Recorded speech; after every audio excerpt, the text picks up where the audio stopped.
Meus irmãos, a paz do Senhor Jesus. Hoje nós vamos fazer um panorama bíblico do livro de Daniel. As informações básicas: o autor é Daniel, a data aproximada é 540 até 530 a.C. O local provável da escrita é a Babilônia, e é muito provável que tenha sido lá mesmo. As fontes é a autobiografia de Daniel e alguns documentos da monarquia da Babilônia. O alvo são os israelitas exilados e os reis babilônicos também, e eles têm uma grande importância em todo o livro.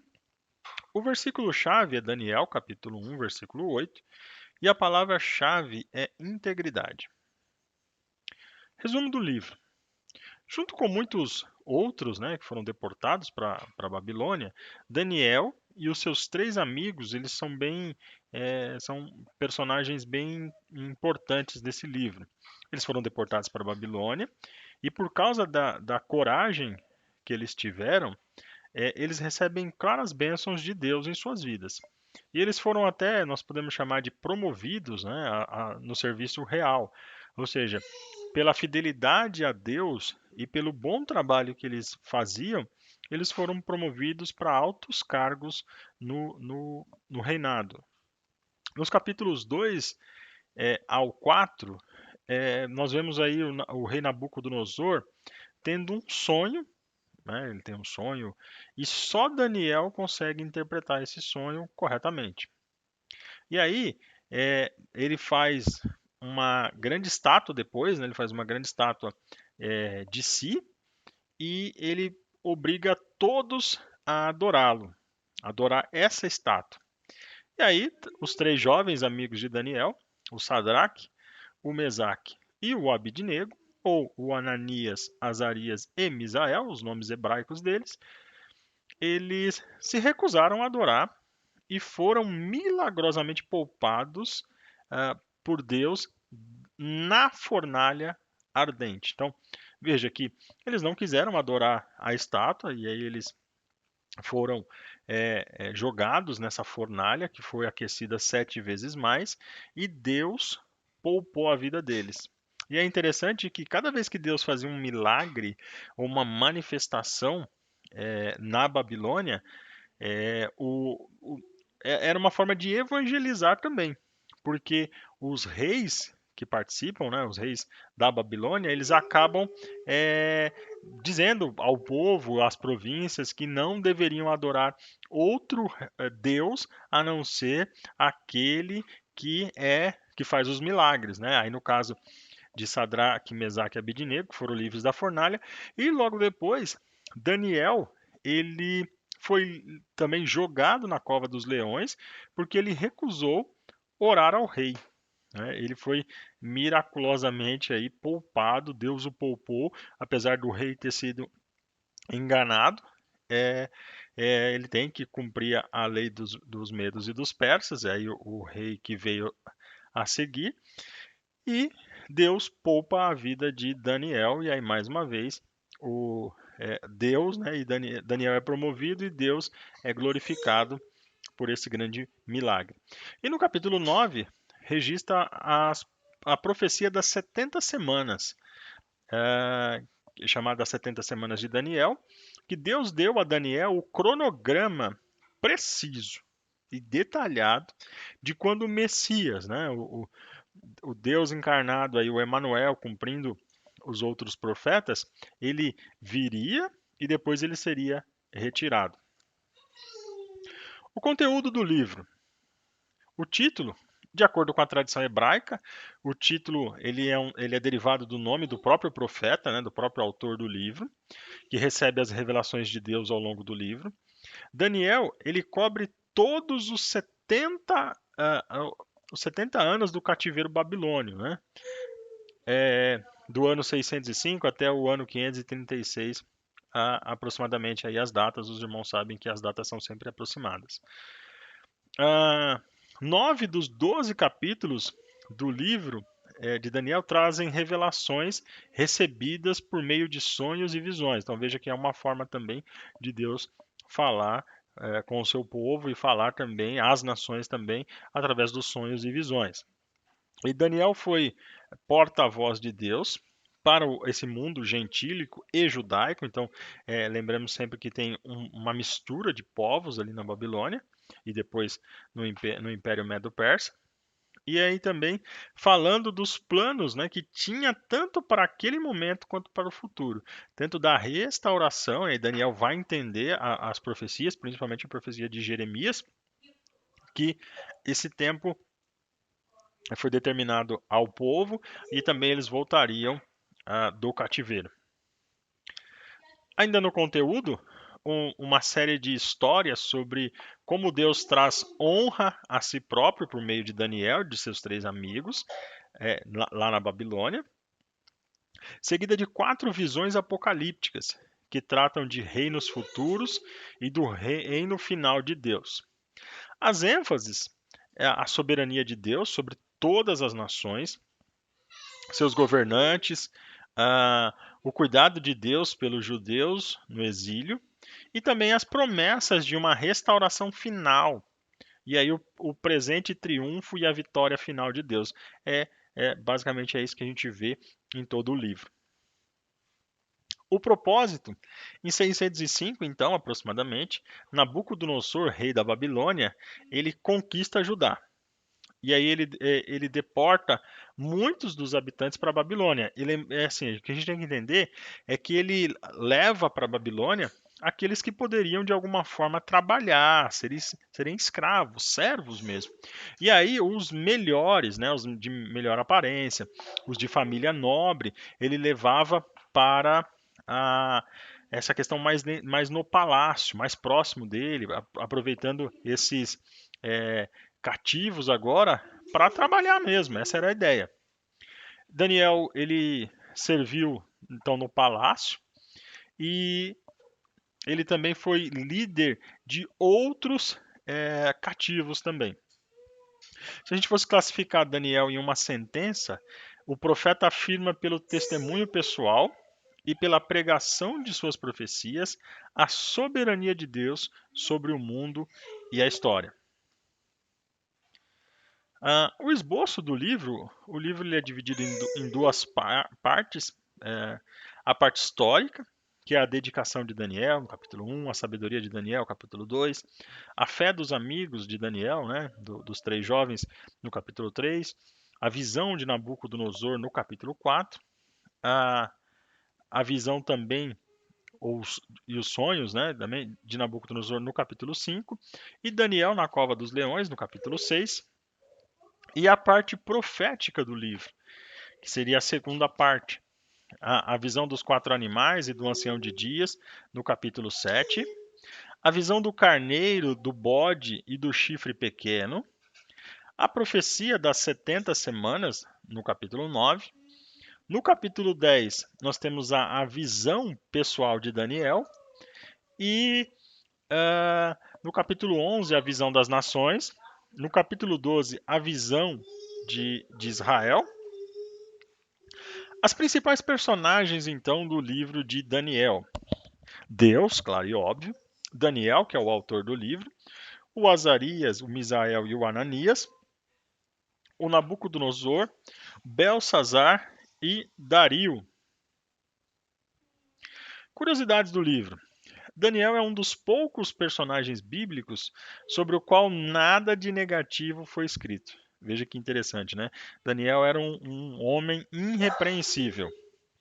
Daniel é citado pelo profeta Ezequiel, em Ezequiel capítulo 28 e versículo 3. O profeta Daniel, então, um jovem promissor, a gente pode classificá-lo dessa forma. Ele nasceu em uma família nobre, né, nobre. Ainda muito jovem, ele foi levado para a Babilônia e selecionado para essa academia real, né, para esse lugar onde ficavam as pessoas mais nobres no palácio. Ele era um homem de oração e de integridade. Ele ocupou altos postos no governo de pelo menos 3 reis importantes, que foi Nabucodonosor, capítulo 2, verso 48 e 49, Belsazar, capítulo 5, verso 29, e Dario, capítulo 6, versículo 12. O poder não afetou a sua integridade e fidelidade a Deus. Isso é muito importante porque Daniel, à medida que é, os milagres vão acontecendo, a sabedoria de Daniel, ele vai ocupando melhores cargos. Mas mesmo assim, Daniel ele se mantém íntegro e fiel a Deus. Ele não muda quando ele vai recebendo mais poder, assim dizendo. Né? Ele chega até a ser o terceiro na, no reinado. Né? O ministério de Daniel ele durou aproximadamente 60 anos. É, ele, né, Deus revelou muito do futuro e deu habilidade de interpretar sonhos a Daniel. E aí também o que nós vemos também os amigos promissores, né, os amigos de Daniel. E aqui é interessante, né? Tem um ditado popular que diz que dize-me com quem tu andas e eu direi quem tu és. Se aplica perfeitamente a Daniel e os seus três amigos, né? Porque eles eram jovens muito corajosos. No capítulo 1, Daniel conta com a companhia dos três jovens para resistir à tentação de comer os alimentos oferecidos aos deuses da Babilônia. Então veja que Daniel conta com os seus amigos para essa questão de integridade mesmo. Eles não queriam comer comida sacrificada.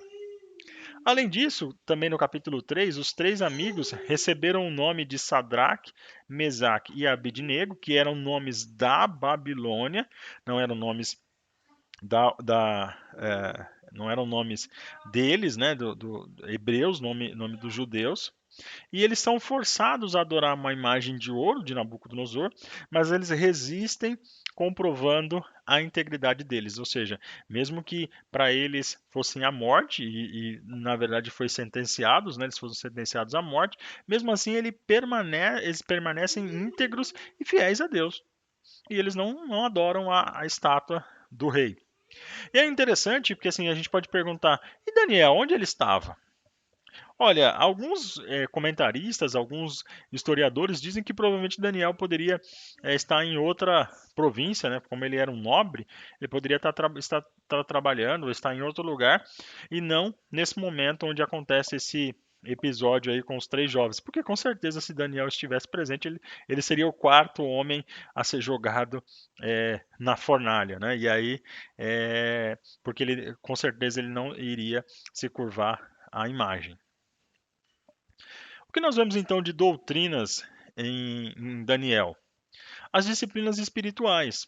Olha só que importante.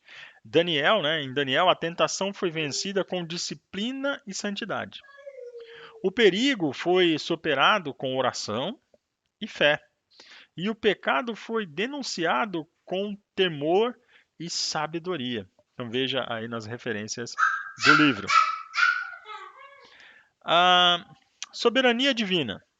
Em nível pessoal, o Senhor protege do perigo e consola o seu povo, assim como garante que os pecados individuais sejam punidos. Em nível mundial, o Senhor tolera até certo ponto os pecados das nações, levantando, né, e derrubando-as, bem como preparando a chegada do Messias. Então veja que Deus ele até permite algumas nações más pecarem e tudo mais, mas Deus também controla tudo isso. O caráter de Deus em Daniel. Deus é misericordioso, Deus é poderoso, Deus é providente, Deus é justo, Deus é verdadeiro, Deus é sábio e Deus também se ira. Daniel e o Novo Testamento. Cristo em Daniel. Há pelo menos três indicações na figura de Cristo nas profecias do livro de Daniel. Primeiro, lá em Daniel capítulo 2, a pedra que foi cortada sem o auxílio de mãos e fere a estátua, estabelecendo o reino de Deus, refere-se à segunda vinda de Cristo. Então, aquela pedra ali, aquela pedra que vem de um lugar que ninguém sabe de onde que bate na estátua, aquela pedra representa a segunda vinda de Cristo, representa o Senhor Jesus. No capítulo 7, versículo 13 a 14, o Filho do Homem que estabelece o domínio eterno é Cristo e em sua volta gloriosa. E no capítulo 9, versículo 25 e 26, o Messias ali, o ungido que vem, é removido e logo em seguida a destruição da cidade, referindo-se à primeira vinda de Cristo e à destruição de Jerusalém no ano 70, né, e a destruição do templo também. Apocalipse e Daniel. O livro de Daniel, ele é um livro, principalmente na segunda parte, ele é um livro apocalíptico, né? Como já comentei, ele é um livro que vai tratar das últimas coisas. Então, o Apocalipse confirma o que a profecia do livro de Daniel nos já tinha antecipado sobre a vinda de Cristo, e que removerá o mal do mundo e libertará o seu povo da opressão. Da mesma maneira que esta mensagem confortou os israelitas fiéis na época do livro de Daniel, aqueles que estavam cativos ali na Babilônia e Pérsia, também ela nos conforta, nós que vivemos num mundo imperfeito e às vezes amedrontador, com uma série de problemas. Então, uma questão aqui mais de consolo, né, de conforto. E aí, partindo para a aplicação prática, assim como Sadraque, Mesaque, Abdinego, Ananias, Azarias e Misael, devemos sempre defender o que sabemos ser certo. E Deus, que é maior do que qualquer punição que possa vir sobre nós. Quer Deus escolha nos poupar ou não. Então, ou seja, é, nós devemos escolher sempre ser obedientes a Deus. É melhor do que qualquer punição que possa vir para nós. E Ele sempre é digno da nossa confiança. Nós podemos confiar em Deus. Deus sabe o que é melhor e Ele honra aqueles que confiam e obedecem a Ele. Deus conhece e está no controle do futuro. Isso a gente pode ficar tranquilo. Tudo que Deus previu tem se tornado realidade, como sempre foi dito, como foi profetizado pelos profetas, como está registrado nas Sagradas Escrituras. Portanto, devemos acreditar e confiar que as coisas que Deus tem revelado sobre o futuro um dia ocorrerão, como ele declarou. E para nós concluirmos, o livro de Daniel, embora se concentre num período bem particular da história, ele antevê o grande reinado eterno de Deus, inaugurado por Jesus Cristo. Devemos acreditar que Deus controla todas as coisas e crermos que Ele é fiel para guardar todos que nele confiam. Meus irmãos, que Deus abençoe a todos. Boa leitura do livro de Daniel. Se tiver alguma dúvida, algum comentário, posta aqui embaixo. Querendo Deus, eu vou responder. Deus abençoe a todos. Fiquem todos na paz do Senhor Jesus.